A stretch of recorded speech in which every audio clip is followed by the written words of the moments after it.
Well, hello everybody. Thank you for joining us. This is our IndigoEdge series for Fluorescent Pink ink. I am Matt Richardson. I'm the co-owner of Indigo Ink. My wife and other co-owner, Liz Richardson, she's here too. And Alex is our lead press operator. He's gonna run most of the shindig here. He is our not just lead press operator. He's default chief R&D and mad print scientist in residence. And it's funny when Liz and I leave, weird things happen here, and it's always good, but strange experiments ensue. Um, so we ask for the duration of this session that you all stay on mute, and if you have any questions or concerns during the presentation, just you can use the chat feature, and Liz will keep an eye on that. And Liz is going to take notes, and then we'll do a Q&A at the end. And once we're in the Q&A session, you can use the raise your hand feature to ask a question. Also, we're recording this and we'll post it on YouTube in about a week, and then we'll send everybody who registered a link to the recording. I think I said that wrong. In case you don't know us, we're Indigo Ink. We're in Columbia, Maryland. We're a printer, and we're an eco-friendly, wind-powered, people-powered digital printing company. We really have an amazing team of people, very hardworking, creative people who love paper, print, new ideas, problem solving that comes with all of that. We do a bit of research and development. So it's not just Alex, but he has the wackiest ideas. A lot of our ideas also come from our clients, which is really fun. And today we're going to be discussing fluorescent pink and how it's used, and we're going to review a little bit of how to set up files, but also what it can do for your color palette. And hopefully all of you have received a sample packet in the mail. It'll be helpful if you have that to have them with you during this presentation, because we're going to refer to them.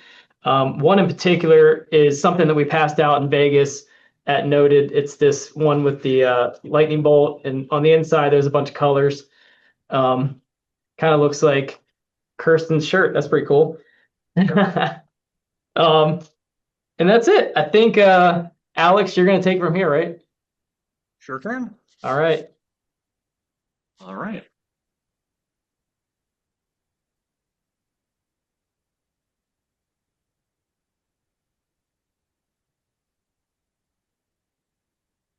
And at the last second, we had to move our whole presentation. Our conference room got commandeered by some clients. So, Alex, you're good to go? I'm good to go. All right. Good afternoon, everyone.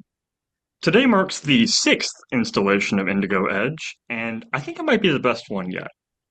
Our previous entries have discussed existing processes that we've mastered and we want to share. Today's is a little different. We've experimented with fluorescent pink in the past. It wasn't well understood, it was a niche that only a few people found a reason to squeeze into, and it could be persnickety. There are corners of the press that are stained neon green to this day. But we had a couple cans of fluorescent pink lying around, and an unused ink station, and Matt and Liz made the mistake of going on vacation, leaving me to my own devices. The ensuing week of experimentation changed everything we thought we knew about fluorescent ink, and kicked off a Skunksworks project that we are incredibly excited to finally unveil. So before we start this presentation, I need to mention this very important caveat. Fluorescent inks are, to use the scientific term, extremely weird. I'll be showing lots of samples in the next half an hour, but it's going to be really hard to get across just how intense the color is. In normal printing, layers of ink act as filters that absorb visible light, reflecting the remainder back to your eye as a specific color. This is a lossy process, and we can't normally add the light back in once it's been absorbed, which is why printed material will always be less vivid than your screen. Fluorescent ink bends the rules by reaching into the invisible ultraviolet spectrum. The pigments in the ink absorb this invisible light and fluoresce, producing visible light from the invisible. This light is added to what is absorbed and reflected, amplifying every color it touches. Fluorescent materials can be found everywhere in nature and the lab, but computer screens have a hard time reproducing this. So no matter how bright I make the images you're about to see, I'll still be selling them short. To understand why, here's Tom Scott. There are all sorts of complicated and clever ways that computers can store color, but by the time this video reaches your screen, it's basically just a series of numbers that say how bright to make each of the red, green, and blue pixels, the tiny lights that make up your screen. And unless you've got a really fancy, expensive screen, those numbers run from 0 to 255, which is 8 ones in binary. 0 means turn the pixel off, 255 means as bright as it can go. That means your screen can show somewhere around 16 million colors. But that's not every color, and it's not this one. Because if I pointed this camera at the sun, you wouldn't be blinded. The numbers can't go above 255. I can't make your screen go brighter than 100%. And if I pointed at something extremely dark, the number can't go below 0. I can't make your screen any darker than if it was turned off. In the same way, there are colors that are so intense your screen can't display them. The pixels cannot go red, green, or blue enough. And this is one of them. In a world of color, why are we singling out pink?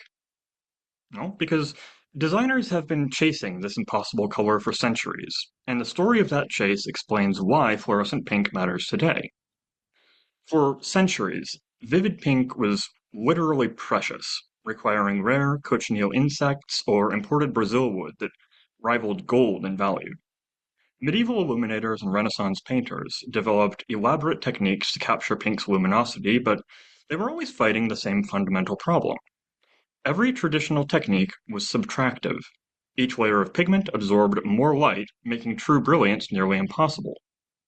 That changed in 1937, when Elsa Schiaparelli shocked the fashion world with her signature shocking pink.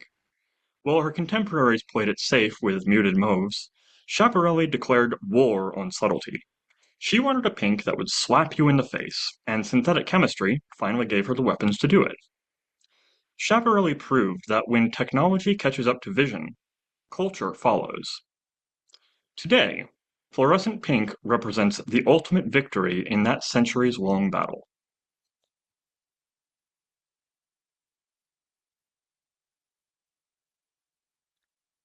But synthetic pigments didn't just make pink cheaper, they made it democratic. The 1950s saw an explosion of pink everything. Cars, appliances, entire suburban homes painted in cotton candy hues. But the real revolution came when marginalized communities began claiming pink as their own.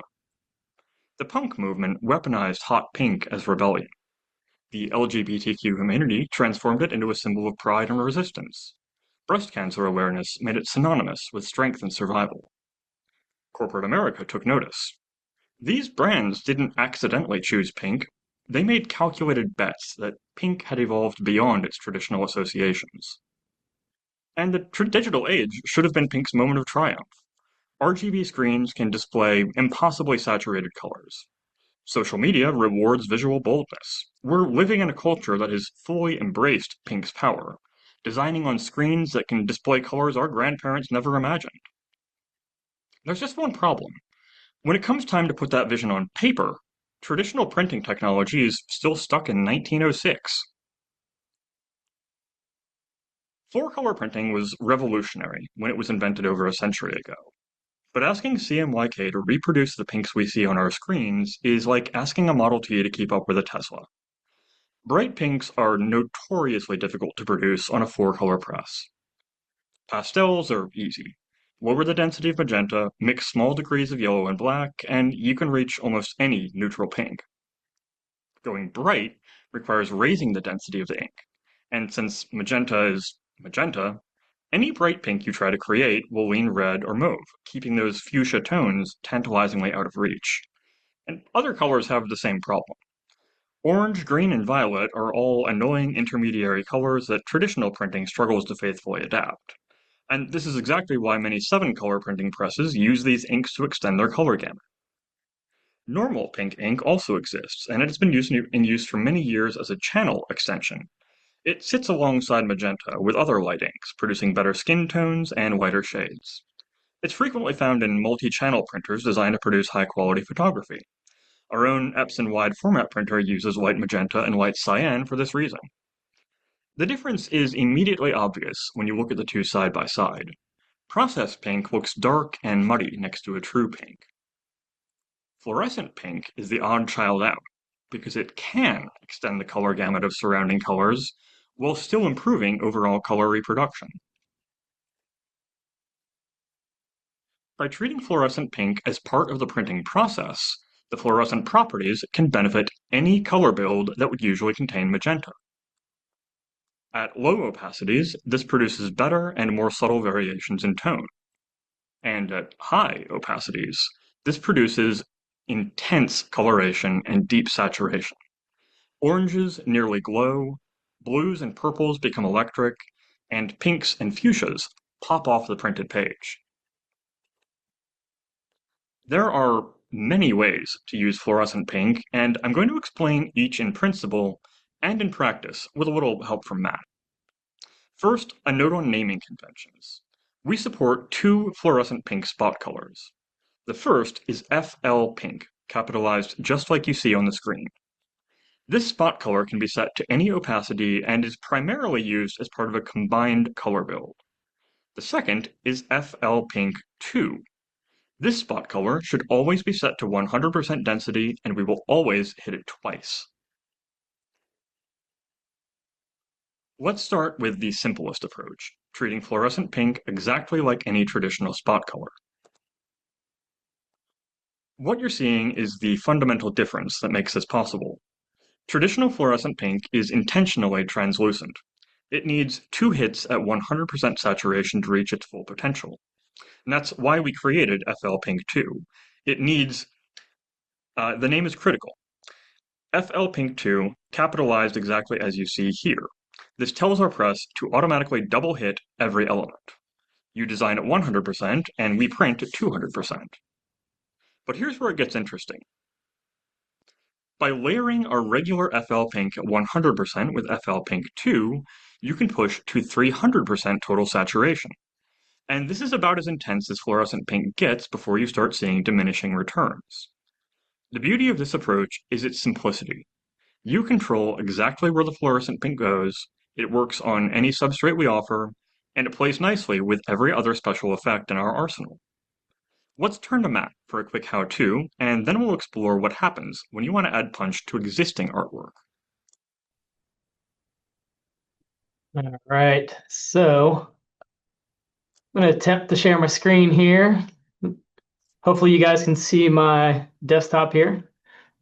Okay, so this is where the file setup happens, and I'm going to talk about the easy versions that Alex had mentioned, where we're just using fluorescent pink on a white background. So we're just getting a 100%, really 200% solid fluorescent pink. And again, if you look in this little trifold, you'll see where there's a sample next to magenta where we hit it twice. And when we say hit, that means on the press, we tell the press to print 100% fluorescent pink and then do it again. So it literally hits the same spot twice, so it gets double the amount of ink. So anyways, there's a comparison in this book so you can see what the fluorescent pink looks like compared to magenta. But the file setup is really easy, and this kind of builds on things we've shown you in the past. I'm going to show you one of our feather samples here. The biggest thing that Alex has mentioned is we have to create a spot color, and we name that spot color FL Pink 2 if we want to hit it twice. So we name it FL Pink 2, capitalized spaces, just like we have in our instructions here and online. And the reason why that's important, if we send a file with a spot color that's not named exactly that, the press doesn't know what to do with it and it just converts it to CMYK. We've told the press to watch out for certain spot color names. So in this case, I made it a spot color, and just so it's easy for me to see, I made it 100% magenta.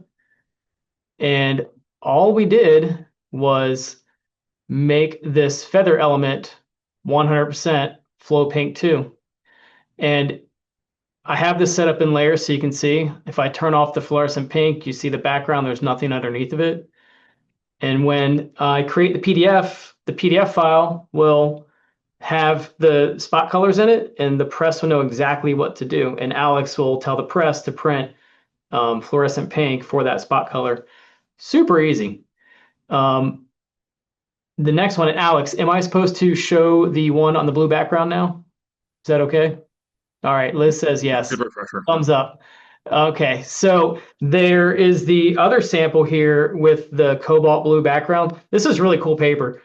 We had this kind of just sitting in the storage room, and Alex pulled it out, and we just thought it looked really good with fluorescent pink. So I love it. But because it's a dark paper, we have to add a layer of white ink underneath the fluorescent pink. Otherwise, it just gets lost. It's kind of like printing T-shirts. If anybody's familiar, they do a screen of white and then they print dark colors or colors on top of that if it's a dark background. Same concept here. So I'm going to turn off my fluorescent pink layer, and I have a swatch called HP White 1. And everything that I want to have as white is going to be on here in white. And I see a mistake. So we don't have, that's okay, it'll work. This white layer was supposed to be in the white, I'm not going to fix it now. It's supposed to be in the white layer, but it's okay. It'll still work. So as long as we have a layer of white and the fluorescent pink, it'll work. But we need to have the white on top. So I'm going to fix my file.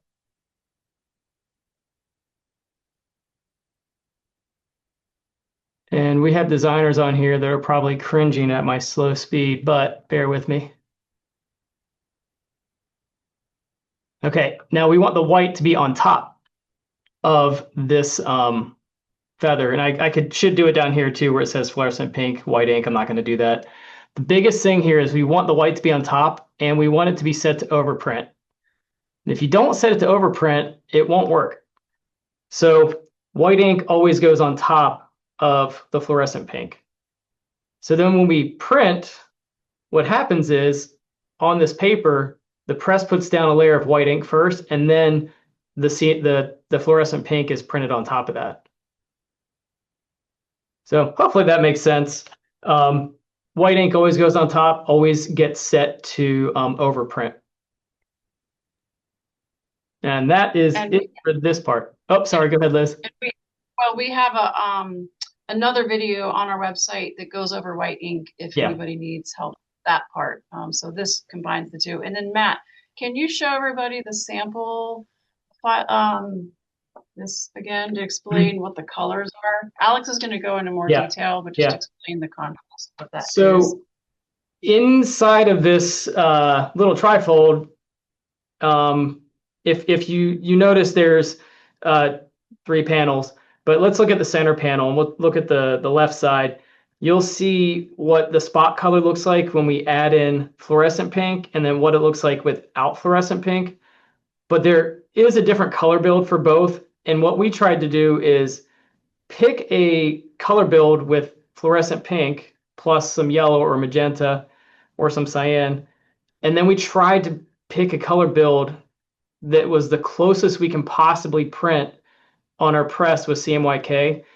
And really what this shows is the vast difference on some of these colors. So these corals and these oranges, you can see with fluorescent pink and some yellow, like for instance, the second one down, is way brighter than what we can get on the press using CMYK. And this is the magic of the fluorescent pink, because it just expands the color gamut for some colors, specifically oranges and blues and pinks. Then Alex is going to dig into that, and I'm going to stop sharing so he can take over. Thanks, Alex.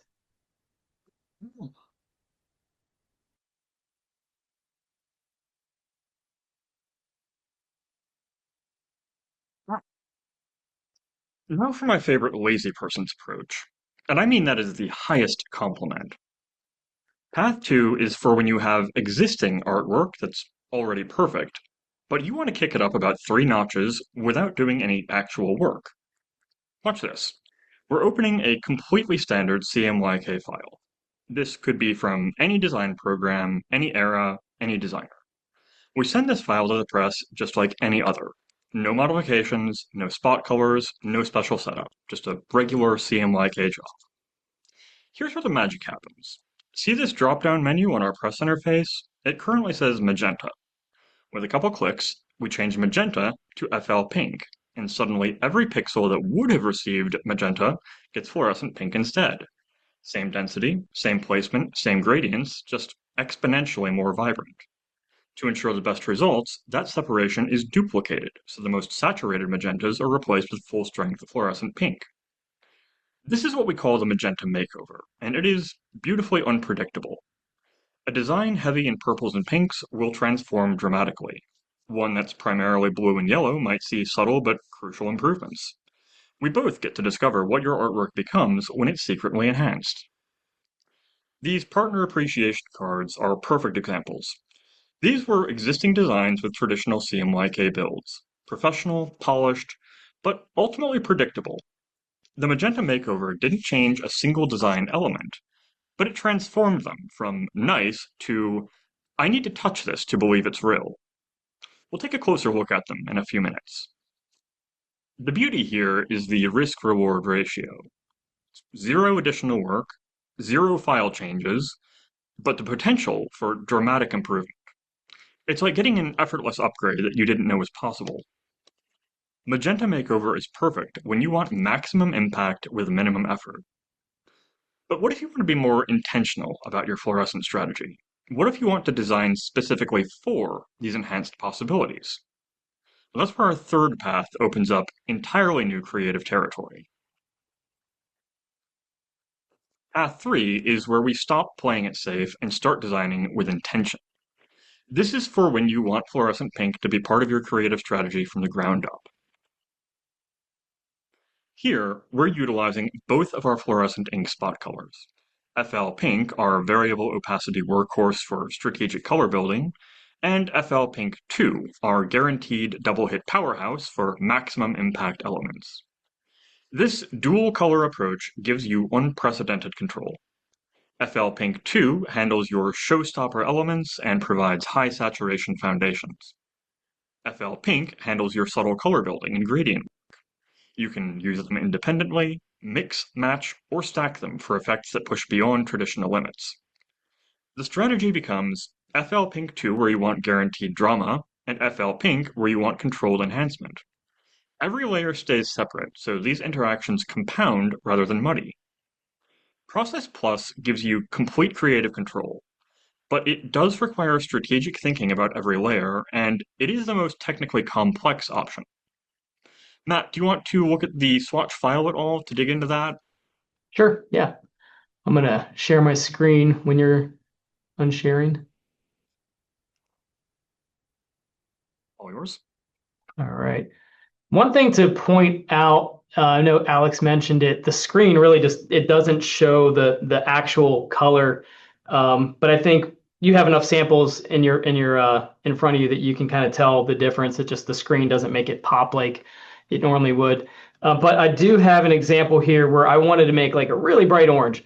And in my file here, I have two layers. One layer has my fluorescent pink, which I have my swatch with my spot color set up.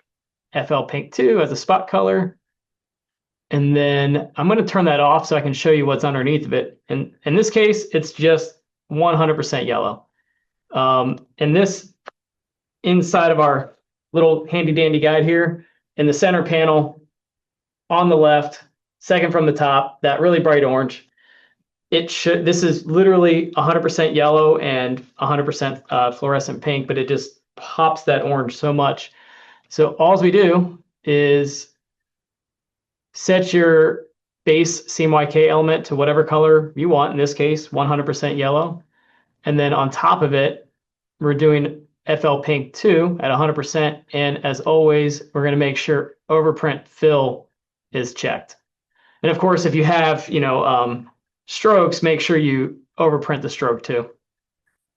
It's pretty simple. It does get more complicated on more complicated designs, but this is the basics and you can kind of run with it from there. Also, Alex, hopefully I'm not stealing your thunder on this because you're probably going to mention it. Um, this kind of work, we definitely suggest doing printed proofs.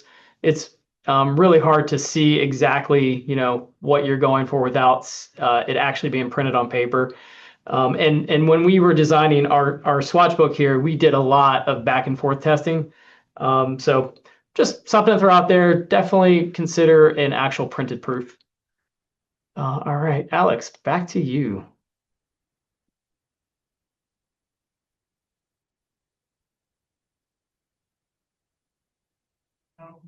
You may notice that I introduced this segment as Four Paths to Fluorescence.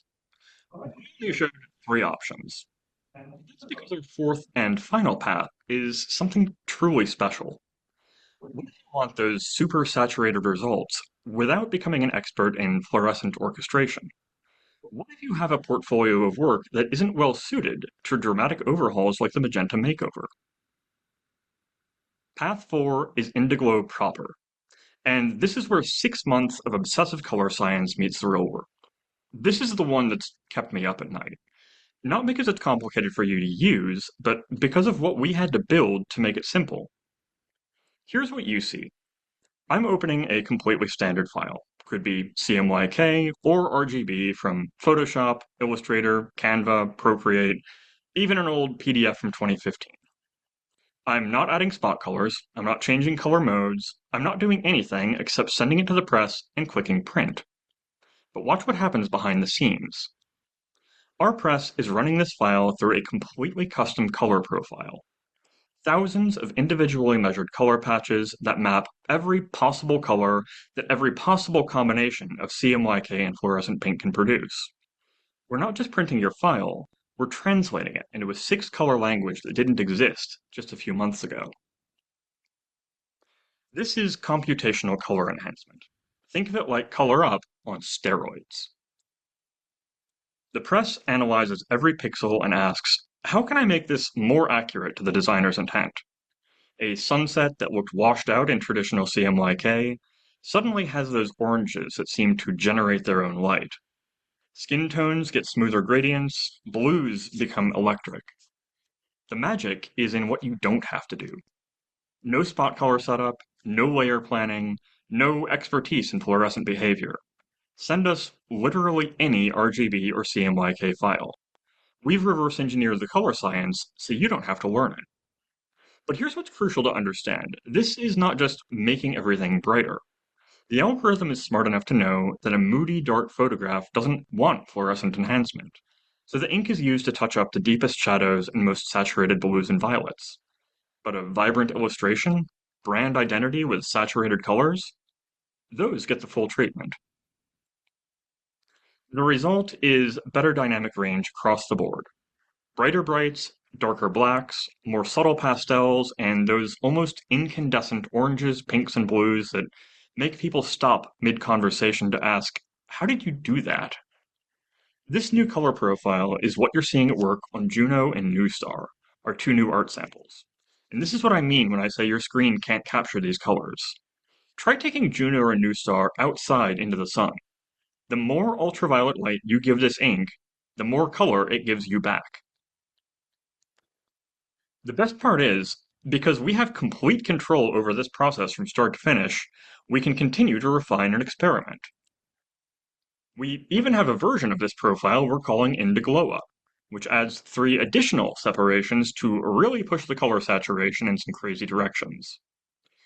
This was an incredible amount of work, and none of it would have been possible without the trust, support, and input of our friends and clients who helped us test, tune, and tweak this profile into its final form.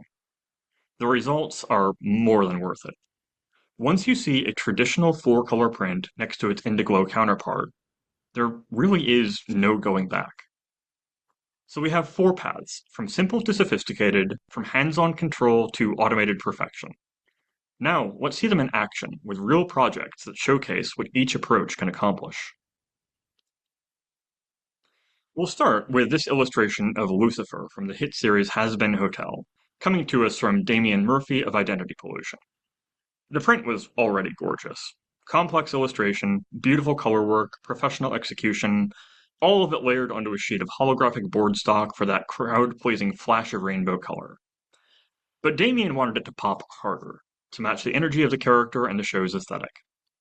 Using pure pink power, we identified key elements that fell short with traditional magenta. Lucifer's violet outfit, the vibrant pan pride flags, and the billowing pink clouds. These got the FL Pink 2 treatment, full double hit intensity. The result transforms this from beautiful art print to neon pride flag energy that stops conversations. Notice how we didn't enhance everything. Much of Lucifer's original palette is preserved to provide contrast. This is the pure pink power strategy. Surgical enhancement where you want maximum impact, restraint everywhere else.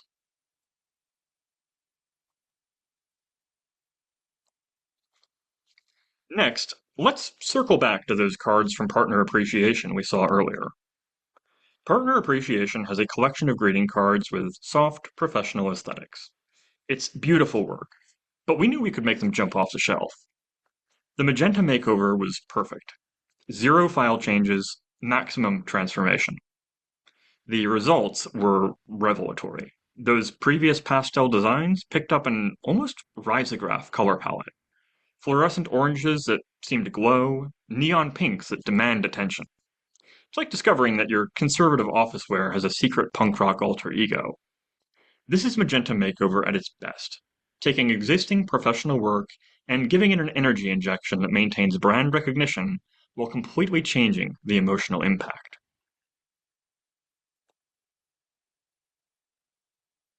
When we first started testing Fluorescent Pink, this trifold swatch sample became our proof of concept. Originally dubbed Electric Desert Pink, it showcases every process pink technique in a single design. This one's going to get weird, but I'll show you a couple different perspectives. Let's break apart the Illustrator file.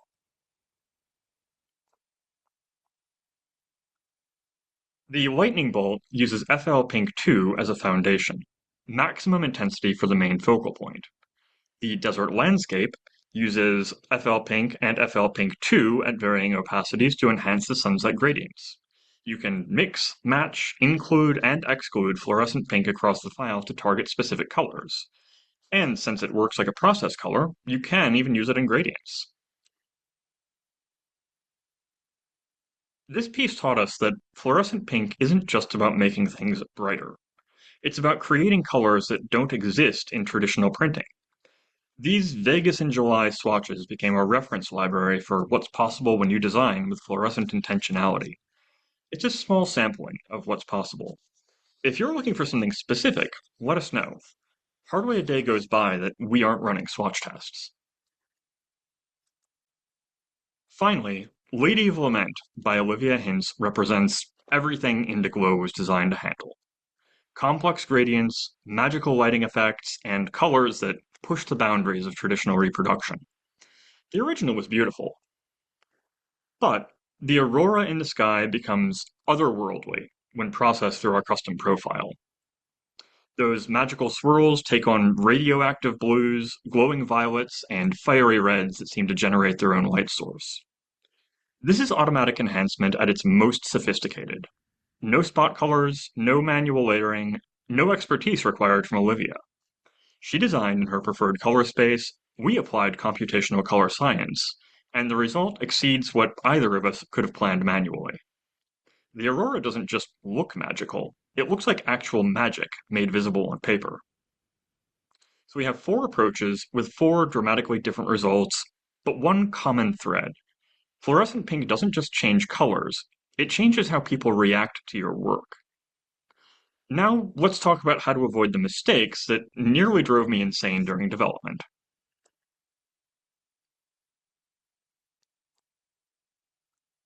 Six months of experimentation means 6 months of mistakes. And I have made them all, so you don't have to. Let's talk about what works, what doesn't, and what will make your fluorescent projects sing. First, substrate strategy matters more than you think. For the best outcome, pick the brightest white paper you can find. Specifically, you want materials that contain high volumes of optical brightening agents. Those are the compounds added to papers that make them glow blue under a black light. If you don't happen to have a black light sitting around the house, just ask us our opinion. Brighter whites and higher gloss papers don't just look better, they amplify the fluorescent effect exponentially. If you want to really go over the top, add UV coating to push the limits of good taste. Second, embrace high contrast. Fluorescent pink wants to be the star of the show, so let it. Subtle, muted backgrounds make fluorescent elements pop harder. Dark backgrounds make them glow. White backgrounds make them sing. The worst thing you can do is surround important fluorescent pink elements with competing bright colors. On the flip side, color theory matters. Bright greens are still a challenge. Pink is across the color wheel from green, so getting new and brighter greens is a two-step process, where you use fluorescent pink to create a new blue, and the new blue with yellow to create a new green. This results in even more ink being laid down, so the achievable greens are primarily darker forest and Kelly shades. This is about as bright as you're going to be able to manage. Proofing is your biggest trap. Your monitor cannot show you what fluorescent pink actually looks like. Neither can photo proofs or digital samples. If your project depends on seeing the exact color, and it should, invest in a hard copy proof. The money you spend will save you far more in disappointment. Colored stock requires testing. Fluorescent pink on dark paper needs a white ink foundation just like any other bright color. But here's the catch. White ink affects how the fluorescent properties behave. Always test when working on anything darker than cream. You can see this on the two feather samples. Fluorescent ink on white paper is much more striking than fluorescent ink on white ink. And a quick price check. Fluorescent pink sits between white ink and our color up process in terms of expense. It's more expensive than standard CMYK, but not dramatically so. Budget accordingly, and remember that the impact per dollar is usually worth the premium. Finally, think beyond daylight. I saved the best for last, but under blacklight, fluorescent pink glows a beautiful deep red, meaning you can do things like this.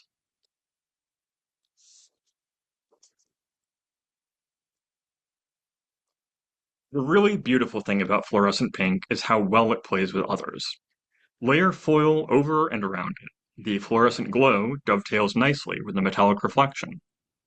Combine it with white ink or metallic for incredible combinations of special effects. Use it under lamination for protected high-impact pieces. Every special effect we've taught you in previous webinars works with fluorescent pink, and we're learning more every day. Just remember, with great power comes great responsibility. Fluorescent pink is not subtle. Use it intentionally, not accidentally. You might just make some magic. That covers the technical foundation, but every project is different and every designer has unique challenges. So let's open it up for questions. We've got answers, war stories, and probably more than a few crazy ideas.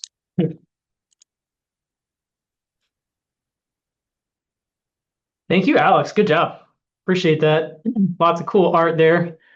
We're really fortunate to be able to see and work with so many artists out there and get to experiment and have fun and a lot of times come up with very new things. Sometimes we fail, but we do our best to dig in and come up with new things. Marina, you have your hand up. Of course I do. Hello. Hey, hi. I got the swatch sample book. Thank you so much. My question is, all of my stuff is printed with the chromalin on, which already results in an almost neon kind of ink. So when I'm looking at the swatch book, the 100% magenta, that's just standard off the press, or that's already with the chromalin boost? Because I would love to see how Fluo 1 and 2 differs from what I'm getting already. It's funny that you even mentioned this, Marina, because, well, Alex is going to say this. I don't want to steal your thunder. Go ahead, Alex.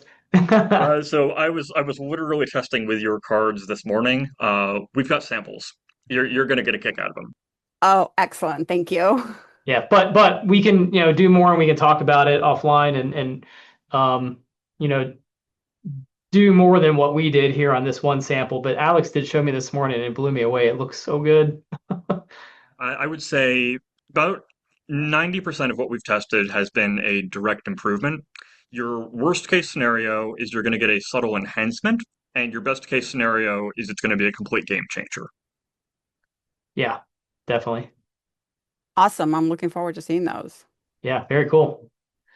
Um, just so you know, Alex, Nicole from 2021 Co. did say that you're a genius in so many ways in the Watching the chat. chat. Thank you, Nicole. Nicole and Emily had a chance to come out to the shop several months ago, and they got to meet Alex in person. So we all got to chat and have a good time. And Alex, we all nerded out a bit in front of the press. We we did a lot of deep dives. Yes, there will be a link to share the recording at the end. Oh, thanks, Emily. There'll be a link at the end, but the link for the recording is going to go up on YouTube in a couple weeks. So not at the end today, but there will be a link for the YouTube of this webinar. And we'll send out an email with that link to everyone. Yep, exactly. And if anybody here wants to test anything, just reach out to us, and we're happy to throw some samples in the mail to you. Some of it is going to require some talking back and forth in game planning. Others, like Alex had mentioned, just running it through his our new handy dandy automatic color up / fluorescent pinky profile. What are you calling that again? Indigo Up. Indigo Up. Duh. Um, great name. Love it. For those of you who don't know, back in the day, this is a totally different topic, but since you brought it up, that was one of our potential company names 23 years ago was Indiglo, but we didn't do it. I'm glad because now we saved it for this.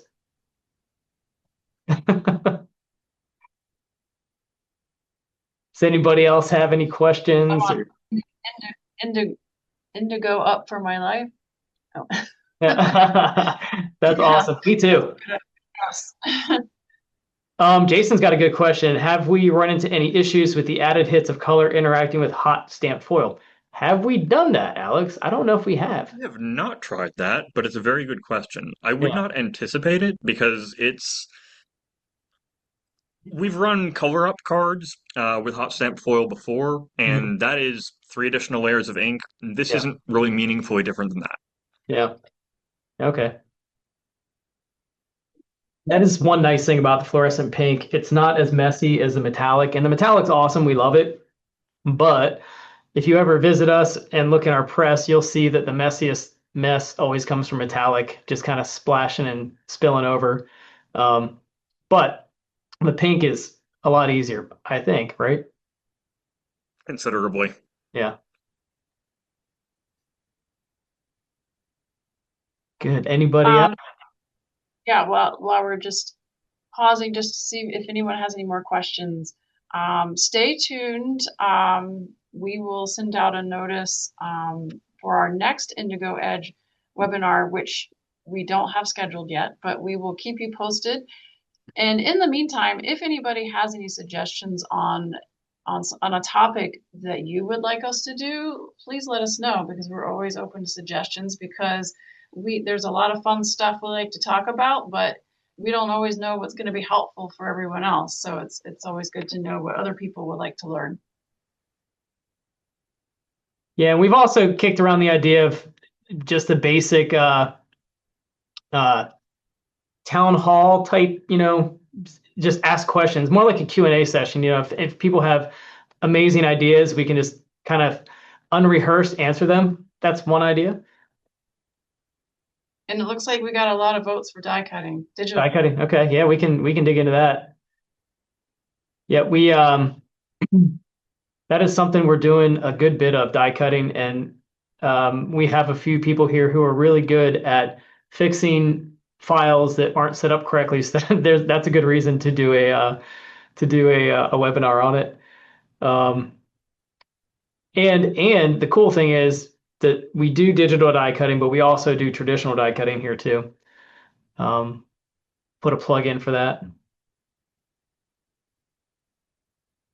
And well, I think maybe that is it for the questions, unless anybody else has anything. You can always email us.